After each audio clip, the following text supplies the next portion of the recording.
program prioritas? Setiap hal itu bisa dilihat negatif side-nya sama positif side-nya. Jadi kalau negatif atau positif side-nya biasanya angka-angka. Bagaimana kita mengkuantifikasi sesuatu program, apalagi program besar seperti MBG. Maka kuantifikasi itu menjadi sesuatu hal yang merupakan berita baik kan. Misalnya tadi berapa juta dan lain sebagainya, berapa yang terserap, dapur dan lain sebagainya. Itu kan kuantifikasi, tetapi tentu orang bertanya di samping kuantifikasi, kualifikasinya bagaimana, kualitasnya bagaimana. Lalu selain kualitas orang bicara governance-nya bagaimana. Nah, kalau orang seperti saya kan sebenarnya kan tidak memiliki kemampuan untuk menilai apakah MBG ini berhasil atau tidak, apakah kemudian dia sampai tepat sasaran atau tidak, karena kan sangat luar biasa, masif. Karena bukan keahlian saya juga, tetapi kan concern saya adalah apakah program-program yang besar itu bisa bebas dari korupsi, kan itu sebenarnya. Karena di Indonesia ini kan orang pandai sekali, setiap program itu ada aja kebocoran-kebocoran luar biasa. Semua, mau kita bicara haji, pokoknya yang banyak menyerap anggaran itu selalu ada cerita tentang kebocoran. Dan secara post factum itu kan terjadi kan, misalnya pada era pemerintahan Jokowi ada beberapa menteri yang disasar sekarang. Ada Nadiem misalnya, kemudian ada Yakut, Menteri Agama, dan saya kira banyak kasus-kasus yang serupa yang terjadi. Nah sekarang pada masa pemerintahan Prabowo, kita baru menyaksikan satu wakil menteri kan. Nah, tapi itu terjadi hanya beberapa bulan.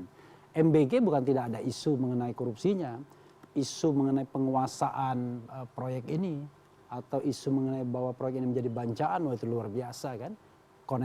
Koneksi dan lain sebagainya, bagaimana kemudian good governance, clean government dalam setiap proyek pemerintah. Itulah yang menjadi pertanyaan mendasar kita.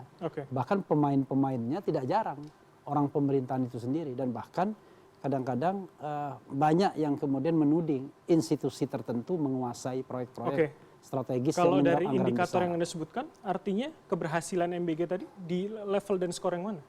Ya, saya sih mengatakan kalau ibarat gigi itu saya tidak bisa mengatakan dia sudah gigi 3, 4. Barangkali ya baru dari 0 ke 1. Dari 0 ke 1 dengan kecepatan yang barangkali belum seperti yang kita harapkan, tetapi sekali lagi saya tidak against dengan program ini, tetapi kan banyak masukan. Misalnya ya, apa iya rantai distribusi makanan itu harus di-provide oleh katakanlah dapur-dapur dengan proyek tertentu, quote unquote.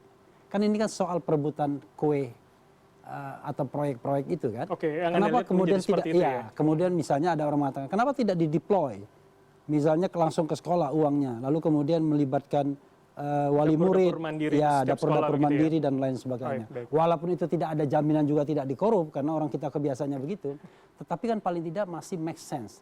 Karena kalau misalnya makanan itu rantainya panjang, bisa jadi kemudian dia sudah berubah zatnya ketika dalam distribusi tersebut. Tetapi sekali lagi saya tidak against, tapi tidak juga mengapresiasi yang luar biasa. Baik, ini giginya tentu 0,5 catatan kritis.